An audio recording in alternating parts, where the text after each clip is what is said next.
Bagalur police ಠಾಣೆಯಲ್ಲಿ ಒಂದು ಕೊಲೆ ಪ್ರಕರಣ ದಾಖಲಾಗಿರುತ್ತದೆ. ಕೊಲೆ ಪ್ರಕರಣದಲ್ಲಿ ಮೃತರಾದಂಥವರು ಗಾಯತ್ರಿ ಅಂತ ಸುಮಾರು 55 ವರ್ಷ. ಈಕೆ ಸರ್ಕಾರಿ ಶಾಲೆಯಲ್ಲಿ ದೈಹಿಕ ಶಿಕ್ಷಕಿಯಾಗಿ ಕೆಲಸವನ್ನು ನಿರ್ವಹಿಸ್ತಾ ಇರ್ತಾರೆ. ಮೊದಲನೇದಾಗಿ ಏನಪ್ಪ ಅಂತ ಹೇಳಿದರೆ, ಏನು ಈ ಗಾಯತ್ರಿಯವರು ಕೊಲೆಯನ್ನು ಮಾಡಿದಂತಹ ಇವರ ಗಂಡನೇ ಕೊಲೆ ಆರೋಪಿ. ಕೊಲೆಯನ್ನು ಮಾಡಿ ಚಿಕ್ಕಜಾಲ ಸಂಚಾರಿ ಪೊಲೀಸ್ ಠಾಣೆಗೆ ಹೋಗಿ ಬುಲೆಟ್ ಬೈಕ್ ಹತ್ಕೊಂಡು ಹೋಗಿರ್ತಕ್ಕಂಥದ್ದು, ಆದ್ದರಿಂದ ತಲೆ ಗಾಯವಾಗಿ ಮರಣ ಹೊಂದಿರತಕ್ಕಂಥದ್ದು ಅಂತ ಪ್ರಕರಣವನ್ನು ನೀಡಿರ್ತಕ್ಕಂಥದ್ದು. ನಮ್ಮ ಚಿಕ್ಕಜಾಲ ಸಂಚಾರಿ ಪೊಲೀಸರು ಯಲಹಂಕ ಸರ್ಕಾರಿ ಆಸ್ಪತ್ರೆಯ ಒಂದು ಶವಾಗಾರಕ್ಕೆ ಭೇಟಿ ನೀಡಿ ಮೃತೆಯ ಮೇಲೆ ಇದ್ದಂತಹ ಗಾಯದ ಗುರುತುಗಳನ್ನು ನೋಡಿ ಅನುಮಾನ ಬಂದು ನಮ್ಮ Bagalur law and order police ಸ್ಟೇಷನ್ಗೆ ಮಾಹಿತಿಯನ್ನು ನೀಡಿದಂಥ ಸಂದರ್ಭದಲ್ಲಿ ದೂರನ್ನು ದಾಖಲಿಸಿಕೊಂಡು ತನಿಖೆಯನ್ನು ಮಾಡಿ ಗಂಡನನ್ನು ವಶಕ್ಕೆ ಪಡೆದು ದಸ್ತಗಿರಿ ಕ್ರಮವನ್ನು ಮಾಡಿರ್ತೀವಿ. ಇವ್ರದ್ದು ಮದುವೆಯಾಗಿ ಸುಮಾರು 22 ವರ್ಷ ಆಗಿದೆ. ಈಗಾಗಲೇ 17 ವರ್ಷದ ಒಬ್ಬಳು ಮಗಳು ಕೂಡ ಇರ್ತಕ್ಕಂಥದ್ದು. ಮದುವೆ ಆದಾಗಿಂದನೂ ಕೂಡ ಗಂಡ ಹೆಂಡತಿ ನಡುವೆ ಮನಸ್ತಾಪ ಇರ್ತಕ್ಕಂಥದ್ದು ನಮಗೆ ಇದುವರೆಗಿನ ತನಿಖೆಯಿಂದ ಕಂಡುಬಂದಿದೆ. ಗಂಡ ಹೆಂಡತಿ ನಡುವೆ ಮನಸ್ತಾಪ ಬಿಟ್ಟರೆ ಬೇರೆ ಯಾವುದೂ ಕೂಡ ಕಂಡು ಬಂದಿಲ್ಲ. ಆರೋಪಿ ಪೊಲೀಸ್ ವಶದಲ್ಲಿ ಇರ್ತಕ್ಕಂಥದ್ದು ಹಾಗೂ ತನಿಖೆ ಮುಂದುವರೆದಿದೆ.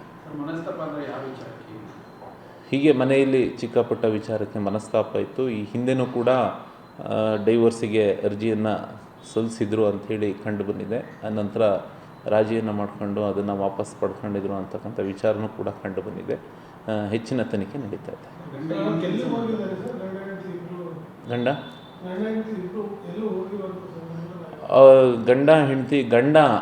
ಹೆಂಡತಿಯನ್ನು ಒಂದು ಚಿಕ್ಕದಾದಂಥ ಒಂದು ಸೈಟನ್ನು ತೆಗೆದುಕೊಂಡಿದ್ರು. ಮಿಟ್ಗಾನಹಳ್ಳಿ ಅಂತಕ್ಕಂತಹ ವಿಲೇಜಿನಲ್ಲಿ ಬಾಗ್ಲೂರು ಠಾಣಾ ವ್ಯಾಪ್ತಿಯಲ್ಲಿ.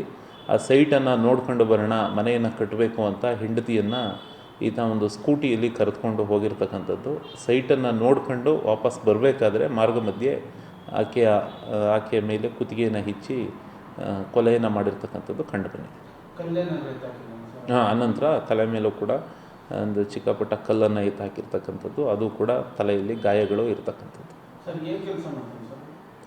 ಈತನು ಕೂಡ ಖಾಸಗಿ ಕಂಪನಿಯಲ್ಲಿ ಉದ್ಯೋಗಿಯಾಗಿ ಇತ್ತೀಚೆಗೆ ನಿವೃತ್ತಿಯಾಗಿದ್ದಾನೆ. ಗಂಡ ಹೆಂಡತಿಯನ್ನು ಒಂದು ಚಿಕ್ಕದಾದಂಥ ಒಂದು ಸೈಟನ್ನು ತೆಗೆದುಕೊಂಡಿದ್ರು. ಮಿಟ್ಗಾನಹಳ್ಳಿ ಅಂತಕ್ಕಂತಹ ವಿಲೇಜಿನಲ್ಲಿ ಬಾಗ್ಲೂರು ಠಾಣಾ ವ್ಯಾಪ್ತಿಯಲ್ಲಿ. ಆ ಸೈಟನ್ನು ನೋಡ್ಕೊಂಡು ಬರೋಣ, ಮನೆಯನ್ನು ಕಟ್ಟಬೇಕು ಅಂತ ಹೆಂಡತಿಯನ್ನು ಈತ ಒಂದು ಸ್ಕೂಟಿಯಲ್ಲಿ ಕರೆದುಕೊಂಡು ಹೋಗಿರ್ತಕ್ಕಂಥದ್ದು. ಸೈಟನ್ನು ನೋಡ್ಕೊಂಡು ವಾಪಸ್ ಬರಬೇಕಾದ್ರೆ ಮಾರ್ಗ ಮಧ್ಯೆ ಆಕೆಯ ಮೇಲೆ ಕುತ್ತಿಗೆಯನ್ನು ಹಿಚ್ಚಿ ಕೊಲೆಯನ್ನು ಮಾಡಿರ್ತಕ್ಕಂಥದ್ದು ಕಂಡು ಬಂದಿದೆ. ಆನಂತರ ತಲೆ ಮೇಲೂ ಕೂಡ ಒಂದು ಚಿಕ್ಕಪುಟ್ಟ ಕಲ್ಲನ್ನು ಹಾಕಿರ್ತಕ್ಕಂಥದ್ದು, ಅದು ಕೂಡ ತಲೆಯಲ್ಲಿ ಗಾಯಗಳು ಇರತಕ್ಕಂಥದ್ದು. ಈತನು ಕೂಡ ಖಾಸಗಿ ಕಂಪನಿಯಲ್ಲಿ ಉದ್ಯೋಗಿಯಾಗಿ ಇತ್ತೀಚೆಗೆ ನಿವೃತ್ತಿಯಾಗಿದ್ದಾನೆ.